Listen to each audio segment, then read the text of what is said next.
Alors, le secret, vous êtes intéressé, conférence, idée de réunion, ben non, mais c'est tout ce que j'ai fait.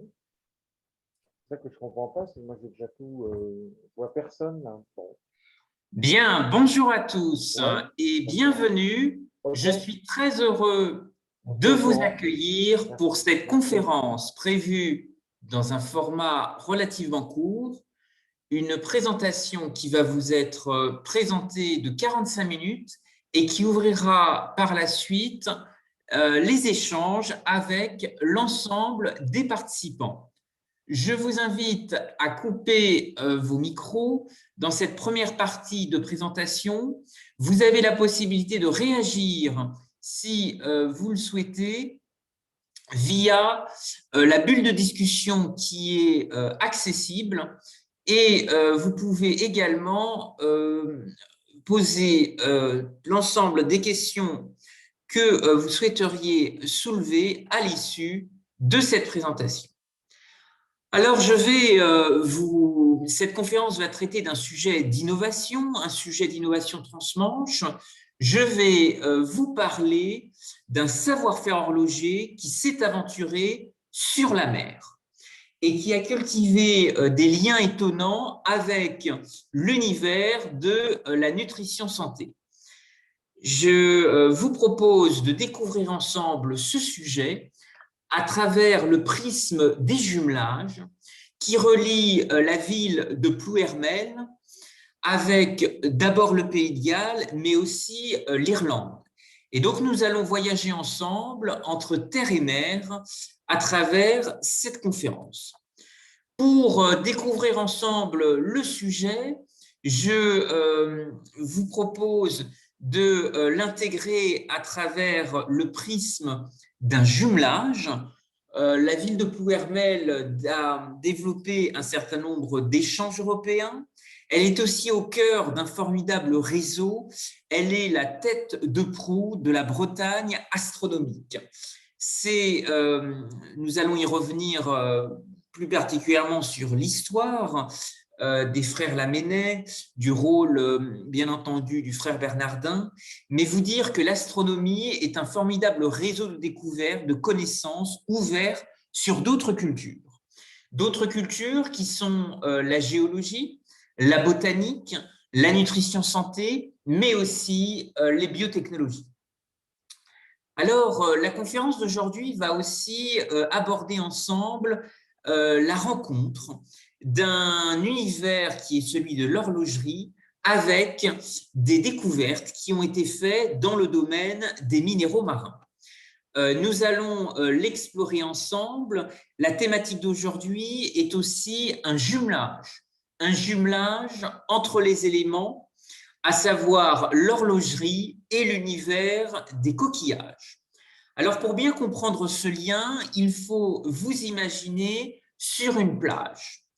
Du côté, pourquoi pas, de Cancale ou dans la baie du Mont-Saint-Michel, et bien souvent, vous pouvez apercevoir des coquillages sur le sable, et ces minéraux marins constituent une grande richesse parce que, sans le savoir, vous êtes entouré de calcium. Et le calcium, c'est la vie. Et c'est justement la quatrième dimension que je vous propose d'aborder ensemble à travers cette conférence, c'est le jumelage des symboles, à savoir la dimension éternelle et silencieuse des coquillages et l'audace de l'horlogerie qui est venue perturber ce qui semblait imperturbable. Alors, pour regarder ensemble l'horlogerie et le lien qu'elle entretient avec le patrimoine de Plouermel, je vous propose de prendre un peu de recul et de regarder aussi comment finalement l'horlogerie a aussi développé des liens extrêmement intéressants avec la géologie. Vous le savez sans doute, mais l'horlogerie a aussi rayonné en Extrême-Orient, au Japon, et c'est notamment une marque japonaise historique qui s'appelle Seiko qui a inventé la montre à quartz. Ce qui est intéressant d'observer aujourd'hui, c'est que finalement, cette géologie des éléments inspire des signatures architecturales pour imaginer les villes de demain. Ici, vous avez l'exemple d'un quartier dans la gare de Rennes qui s'appelle Urban Quartz. Et le quartz est un élément extrêmement intéressant qui permet symboliquement de récupérer sa propre lumière et d'être soi. Alors, continuons ensemble et précisément, je vous propose dans l'immédiat un détour historique en vous proposant de redécouvrir l'horloge astronomique de Plouermel, qui nous invite à nous promener de la tête dans les étoiles, dans l'univers, dans les représentations du monde, dans les représentations du ciel, qui ont beaucoup évolué en fonction des époques, mais aussi des cultures. Et ces représentations ont aussi reflété une vision extrêmement différente de l'univers en fonction des civilisations. Alors, cette horloge astronomique à Plouermel est inédite. Il existe également d'autres horloges remarquables. Je voudrais citer notamment celle d'une grande capitale horlogère aux portes de la Suisse, c'est Besançon, qui dans sa cathédrale est dotée d'une horloge astronomique unique qui indique le jeu des marées dans les ports ainsi que les éclipses. Nous y reviendrons plus tard, mais les avancées horlogères et la marine sont fortement liées. Les premières horloges maritimes ont permis à des marins, à des navigateurs de se positionner en mer avec une très grande précision, ce qui fut une révolution pour la haute technologie navale. L'horlogerie a donc véhiculé, et nous allons découvrir ensemble à travers cette conférence, des connaissances et un savoir-faire d'une région à une autre. Alors, rappelons peut-être le parcours inédit du frère Bernardin qui a été à l'initiative de la construction d'une horloge astronomique, un immense projet qui va être entrepris en compagnie de ses élèves en 1850. À l'époque, il a 38 ans, il contemple passionnément le ciel et les étoiles en haut d'un échafaudage qui lui sert d'observatoire. Le frère Bernardin est né Gabriel Morin. Il est entré à la congrégation des frères de Plouermel et il va recevoir ce nom de frère Bernardin en 1928. Progressivement et à la suite d'une rencontre avec un astronome et d'un mathématicien, Jean-Joseph Quéret, il va découvrir les mathématiques et s'approprier l'astronomie, ce qui va l'amener à développer les rouages d'un immense projet, la construction de cette horloge astronomique que nous avons le plaisir aujourd'hui d'apprécier avec 1200 pièces d'engrenage en laiton, ce qui illustre bien le caractère extrêmement original, atypique de cette horloge, qui n'est pas une horloge ordinaire. Elle comporte 10 cadrans, une carte du ciel, la position du soleil dans le zodiaque, les solstices de juin et de décembre, et également des fuseaux horaires du monde entier et même la voûte étoilée de Plouermel. À noter que le système solaire ne comporte que sur le modèle que 7 planètes, car à cette époque, Neptune est seulement en cours de découverte. Alors, ce monument historique est d'une très grande valeur. Je vous invite à le découvrir.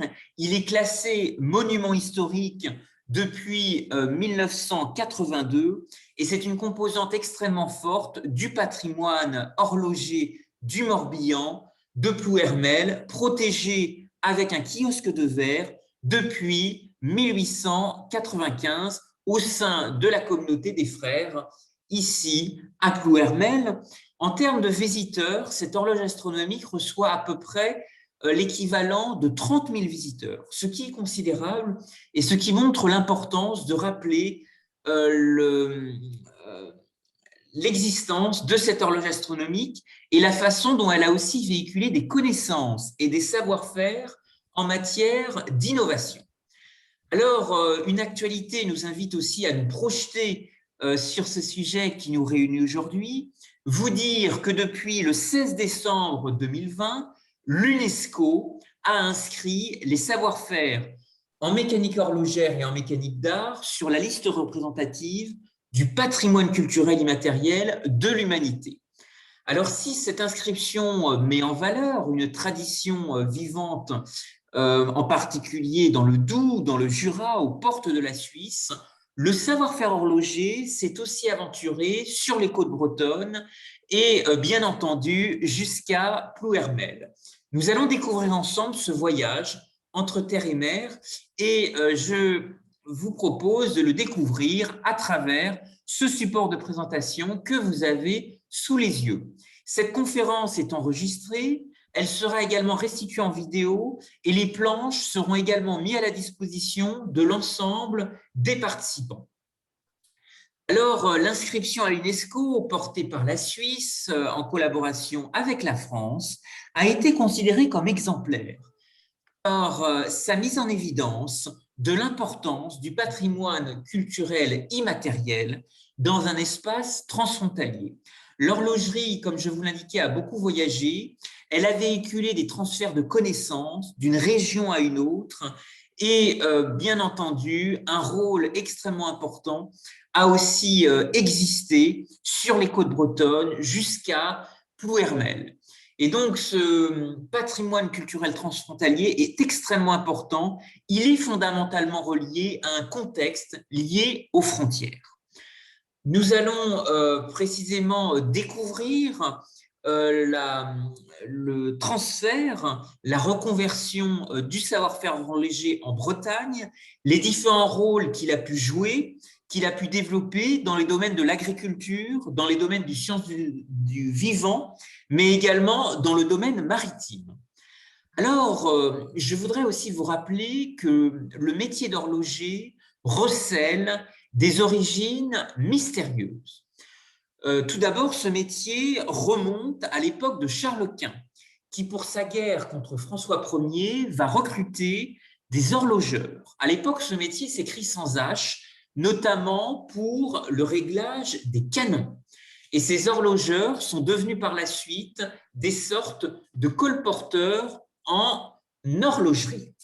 Ils exerçaient un métier extrêmement nomade, ils passaient de maison en maison et prenaient les commandes des montres et également des horloges. Alors, vous dire aussi que les horlogers qui maîtrisaient la gravure des platines en laiton ont ainsi pu innover dans la fabrication d'instruments de pointage ou de calcul comme les équerres à fil à plomb ou les compas de proportion de Galilée permettant toutes sortes de calculs qui comportaient souvent des échelles destinées à un usage en artillerie. L'une des spécificités de l'histoire de l'horlogerie, comme je vous l'indiquais, c'est un contexte politique lié aux frontières, puisque la Franche-Comté était espagnole et Louis XIII et son fils Louis XIV vont reprendre ce territoire. Et donc, il va y avoir une contrebande de connaissances et de compétences qui existe encore aujourd'hui des deux côtés de la frontière. Alors maintenant, si on se rapproche de notre région, il existe les marches de Bretagne. Il existe un campus des métiers qui valorise encore la formation et l'apprentissage et qui est situé sur la ville de Fougères. Alors l'école d'horlogerie de Fougères rend hommage à un grand passé puisqu'elle porte le nom d'un prix Nobel de physique et le site se situe aujourd'hui sur le parc d'activités de la Grande Marche. Alors, je vais vous parler d'une bijouterie-horlogerie qui a été fondée par mon arrière-grand-père dans la baie du Mont-Saint-Michel, un emplacement historique qui s'appelait la Grande Rue des Stuarts et qui va développer une passion pour l'innovation. Et pour résumer cette culture de l'innovation, il y a une formule assez simple que j'ai résumée en bas de cette slide. L'horlogerie a besoin d'OPA, oser, préparer et anticiper l'avenir. Dans cette bijouterie horlogerie, il y a une marque de montre qui fait beaucoup sensation à l'époque. Elle est visible sur la photo à l'écran, à la fois visible sur la vitrine, mais aussi sur le fronton. C'est la marque Zénith. Alors, la marque Zénith, elle est impulsée grâce à l'esprit fondateur, précurseur d'un Suisse qui va imaginer de grands espaces lumineux dédiés à l'horlogerie où le travail est contrôlé de bout en bout et industrialisé en s'inspirant de techniques notamment nord-américaines. Mais la réunion de l'ensemble des métiers horlogers sous un seul et même toit est une innovation. Alors, les montres Zénith ont connu une renommée mondiale. Elles ont été récompensées lors d'expositions universelles et elles ont été portées par de grandes personnalités dont vous avez la liste ici sur cette slide. Je voudrais vous rappeler que Gandhi a porté une montre Zénith. Il a été extrêmement attaché à cette montre de poche en argent qui était devenue l'une de ses rares possessions matérielles et qui accompagnait son quotidien, signalant notamment ses heures de prière grâce à une fonction d'alarme. Cette montre de poche aurait été volée lors d'un voyage en Inde et le voleur aurait, rempli de culpabilité, rendu 6 mois plus tard cette montre. Cette anecdote a été partagée par Gandhi dans son journal. Il y a aussi un lien qui unit l'horlogerie avec les temps pionniers de l'aviation. Ici, vous avez une lettre qui a été signée par un grand pionnier de l'aviation qui a traversé la Manche, c'est Louis Blériot. En 1912, Louis Blériot signale qu'il est extrêmement satisfait de la marque Zénith dans une lettre de remerciement et il salue l'inventivité de cette marque horlogère qui l'a accompagné, qui lui offrait un garde-temps extrêmement précis malgré les conditions extrêmes de l'horlogerie. Alors, monts et merveilles, comment le savoir-faire horloger a-t-il aussi développé une reconversion en Bretagne sur d'autres usages que nous allons explorer ensemble? Alors, la baie du Mont-Saint-Michel a été un pôle d'innovation, mais pas seulement, car l'innovation a aussi réussi à circuler très vite en réseau, avec Rennes, avec Fougères, avec le pays de Plouermel, avec Saint-Malo, dont étaient originaires les frères Lamennais, mais aussi les îles anglo-normandes et d'autres pôles que nous allons découvrir ensemble. Pourquoi cette innovation a circulé? Eh bien, tout simplement la capacité de l'horlogerie à produire des petits moteurs très ingénieux, à animer des automates, à réparer des montres-bracelets avec des outils très fins, a servi à identifier des molécules d'intérêt et des minéraux marins dans les brisures de coquillages. Et c'est ce qui a permis de développer des recherches en nutrition santé. Alors, je vous indiquais en introduction, lorsque vous êtes sur une plage, vous êtes entouré de calcium. Et sans le savoir, la baie du Mont-Saint-Michel est un écosystème très riche en calcium, à la fois à cause du jeu des marées et du sable coquillé qui se développe dans la baie. Et donc, une activité d'extraction de minéraux marins va émerger dans les années 20. Elle va donner naissance à une marque, les industries Probiomère, qui vont briser des coquillages, des minéraux marins, sécher des algues, utiliser des microtechniques d'horlogerie. Très rapidement, le procédé fonctionne, notamment pour la nutrition animale, et en particulier pour le transport et les ventes d'œufs. Les œufs étaient très fragiles, et sur une douzaine d'œufs, parfois, il n'en restait que 2. Et le calcium du sable coquillé va être utilisé comme alimentation pour le bétail et va permettre de renforcer le calcium, notamment des œufs de poule, en les rendant plus résistant. Cette découverte facilite le transport et les ventes et permettent à la filière agricole de facilement transporter des œufs par train jusqu'aux Halles de Paris. Vous avez ici un coquillage qui a fait beaucoup parler de lui. C'est l'un des premiers logos des industries probiomères. Mais il y a eu un contentieux avec la société Shell qui exploite les stations-service, les stations à essence, et qui considérait que le logo était beaucoup trop proche du logo en forme de coquille que vous connaissez sans doute dans la plupart des stations-service de la marque.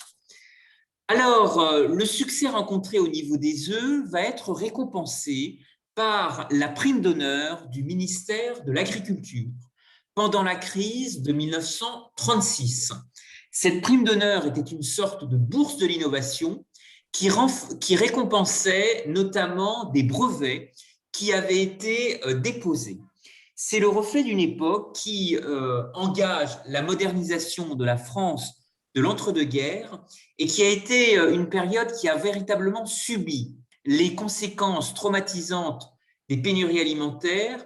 Et c'est une période qui est également aiguillée par l'avance des Britanniques dans ce domaine, qui avaient mieux organisé les filières de pêche, la filière du lait. Et donc la France voulait rattraper et mettre en place des filières ultramodernes. Alors pour se développer, les industries probiomères se sont associées avec des marins-pêcheurs et vont aussi se porter acquéreurs d'un bateau qui va s'appeler le Saint-Pierre. Je me permets d'insister sur le nom du bateau. Le choix de ce nom fait aussi référence à Césarée, l'ancien nom antique de Jersey, qui était associé à différents personnages du Nouveau Testament, Pierre, Paul, Hérode et Pilate. Et puis, le nom Césarée, pour désigner Jersey, fut maintenu jusqu'à ce que l'Empire romain se christianise et devienne Endium, forme latinisée, la très grande île. Il y a à ce titre un programme immobilier à Jersey pour limiter les effets des résidences secondaires et qui s'appelle toujours Endium Homes. Alors, ce qui permet le développement des industries probiomères, c'est une culture du brevet. Les procédés ont tous été brevetés avant de les industrialiser. Et puis, pour se développer à l'international, il a fallu mettre en place des partenariats atypiques dans des domaines très variés.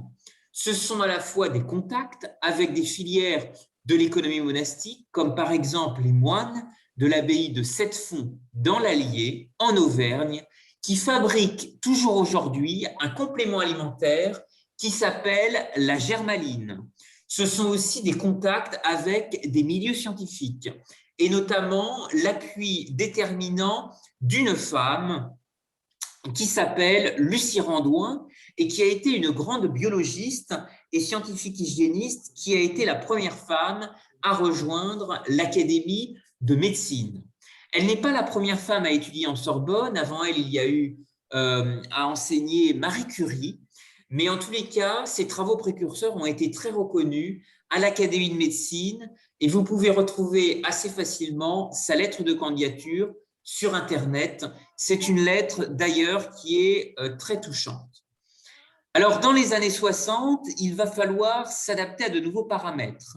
C'est une période de pénurie dans la baie du Mont-Saint-Michel avec des maladies qui rongent les huîtres et tout l'écosystème de la baie à cette époque qui est extrêmement fragilisé. Les Japonais vont arriver en Bretagne et en 1967, les ostréiculteurs de Cancale vont recevoir l'aide de leurs homologues de la baie de Sendai au Japon pour reconstruire les parcs décimés. Et la même année, la capitale bretonne, Rennes, se jumelait avec Sendai au Japon. Alors, pour contourner ce problème de pénurie, un substitut sera recherché et notamment auprès d'importateurs va être expérimenté de nouvelles gammes de produits et en particulier de la farine de manioc de Madagascar. Alors, je m'arrête sur ce point parce que la farine de manioc est toujours beaucoup utilisée en Afrique, mais aussi dans l'océan Indien. le Premier ministre britannique, Boris Johnson, prépare actuellement la prochaine COP26 qui se déroulera au Royaume-Uni. Et le manioc, en particulier l'amidon de manioc, revient sur les devants de la scène, à la fois parce qu'il existe une technologie indonésienne qui permet de transformer le manioc en sac et en sachet biologique. Et puis, l'attrait du manioc prend de l'ampleur car de plus en plus de pays africains s'y intéressent dans la lutte contre les déchets plastiques, qui est un sujet qui concerne les continents, mais aussi les océans. Et progressivement, de grandes entreprises s'impliquent sur le sujet, avec notamment ici l'exemple de L'Oréal, mais aussi des Kenyans. En tous les cas, good luck à nos amis britanniques pour la COP26, qui, j'espère, encouragera de l'innovation dans ce domaine. Alors, ce qui rapproche finalement Plouermel et son horloge astronomique, qui a aussi rayonné au-delà des mers et des océans, comme je vous l'indiquais, les côtes bretonnes et ce pont transmanche est précisément un écosystème extrêmement riche en minéraux marins, mais aussi un passage de témoins pour croiser des filières et innover demain. Et je crois que c'est l'enseignement que nous laisse l'horloge astronomique de Plouermel. C'est cette connaissance du monde, c'est cette connaissance de l'univers, c'est la reconversion qui peut pousser les hommes à développer de nouvelles filières, de nouvelles connaissances et à faire de grandes découvertes. C'est un élément qui a marqué beaucoup de familles d'industriels bretons. Je pense en particulier à également dans la baie du Mont-Saint-Michel, la famille de Christian Dior à Granville, puisque son père, Lucien Dior, a été un industriel très important dans les engrais qu'il est allé étudier en Angleterre. Alors, j'ai pu parler du rôle des îles, ces sentinelles de granit, mais elles sont extrêmement importantes. Il existe dans le Morbihan une marque qui met en valeur le savoir-faire des îles du Ponant. Je crois que c'est un élément extrêmement intéressant qui pourrait également illustrer comment l'horlogerie a joué un rôle extrêmement important avec des pôles d'innovation, avec des îles qui ont été aussi des laboratoires de résilience. Cette marque savoir-faire des îles du Ponant rayonne dans le Morbihan jusqu'à l'archipel de Chausey, qui est un quartier insulaire de Granville et qui est aussi une île partenaire de cette marque. Ce qui montre assez bien comment finalement la Bretagne, au-delà des mers et au-delà des océans, rayonne dans l'économie circulaire, dans l'économie bleue et dans le domaine des sciences du vivant. Alors, il y a un écrivain en exil sur une île qui a parfaitement résumé cette relation. C'est Victor Hugo, en exil à Guernesey, qui a publié une œuvre remarquable qui s'appelle « Les travailleurs de la mer », dans lequel Victor Hugo imagine la figure d'un roi au crier de l'océan, qui aurait trouvé le bonheur dans ses états, puisque la seule monnaie ayant cours dans son royaume est le coquillage dont la mer est l'inépuisable coffre-fort. Alors, cette conférence aujourd'hui avec Plouermel est l'occasion peut-être d'interroger la façon dont le patrimoine horloger de la ville pourrait être mis en valeur dans des dynamiques d'économie circulaire, mise en valeur en matière d'attractivité, de rayonnement. Et je vous invite à réfléchir, à ouvrir un dialogue ensemble sur la façon dont finalement Plouermel est un carrefour qui pourrait certainement faire rayonner à travers son grand patrimoine horloger la botanique, la nutrition, l'agroalimentaire, les sciences de la vie et également les biotechnologies. Je voudrais aussi vous rappeler qu'un grand tennisman, Rafael Nadal, vient régulièrement se fournir en montre en Bretagne auprès d'un ami, Richard Miles. Et il y a certainement dans le pays de Plouermel de très belles horloges, d'autres pépites à identifier, d'autres trésors à explorer.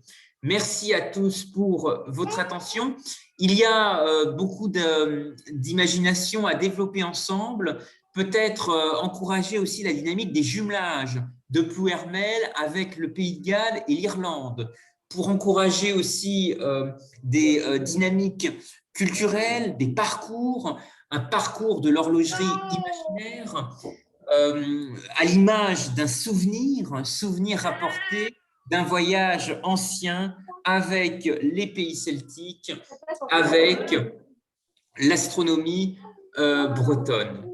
Je voudrais aussi vous rappeler que récemment, une marque d'horlogerie française qui s'appelle Awake propose des montres avec des filets de pêche recyclés. Emmanuel Macron en a porté une durant le G7 à Biarritz et en a offert à tous les dirigeants. Alors, d'autres villes s'investissent dans la valorisation de vieux métiers, dans ce passage de témoins avec des artistes, des créateurs, des inventeurs, des porteurs de projets innovants.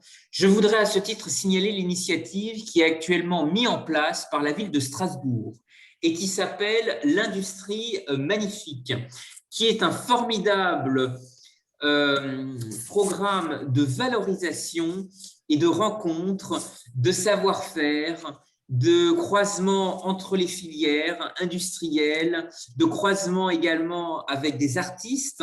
Et c'est peut-être ce grand savoir-faire horloger, c'est peut-être l'horloge astronomique de Plouermel qui pourrait, de cette même façon, voyager, nous inviter à rêver, nous inviter à développer de nouveaux usages dans les domaines de l'industrie et des savoir-faire créatifs.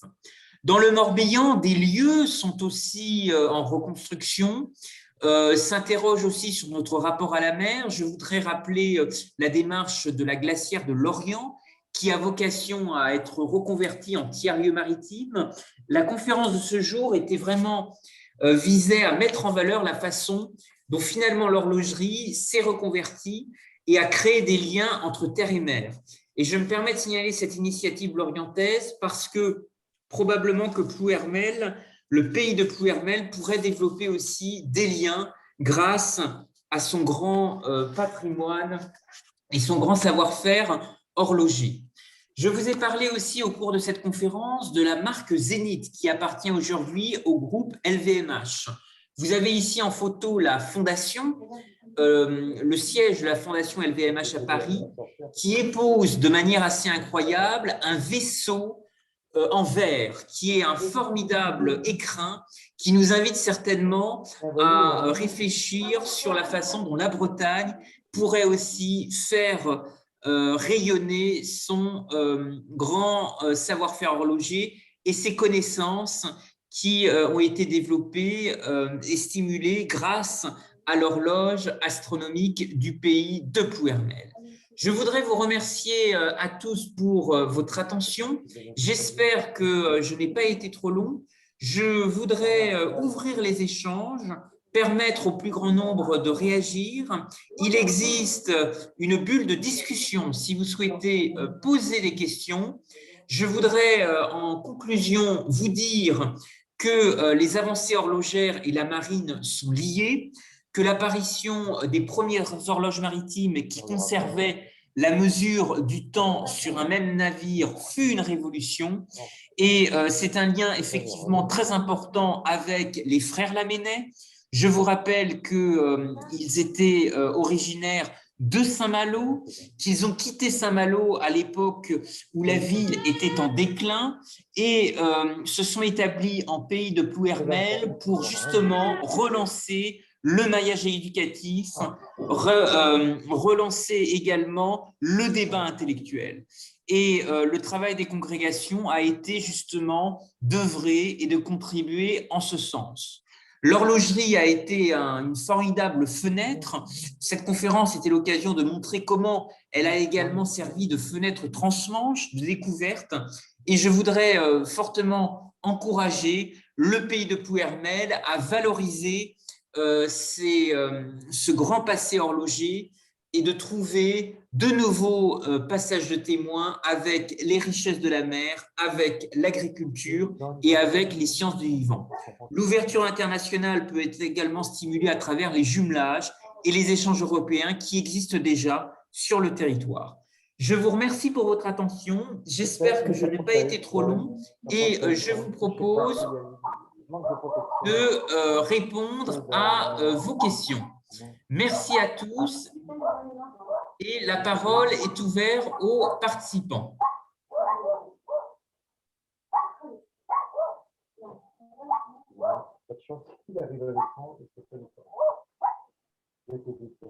Avez-vous des questions? Je suis à votre disposition pour répondre. Si vous souhaitez réagir, avez-vous vu d'autres horloges, peut-être d'autres horloges astronomiques?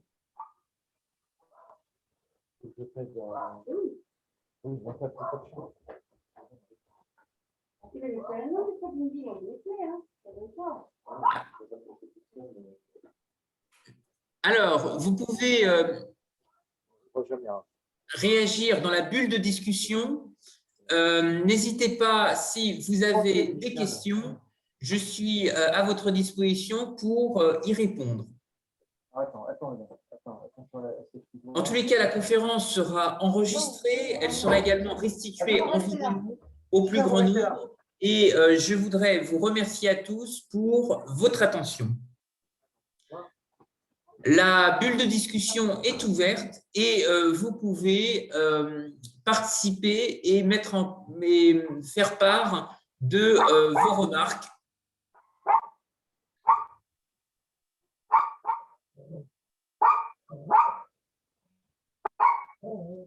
Bien, écoutez, je vous souhaite en tous les cas une très bonne journée et la prochaine conférence sera organisée sur le thème des Indes bleues.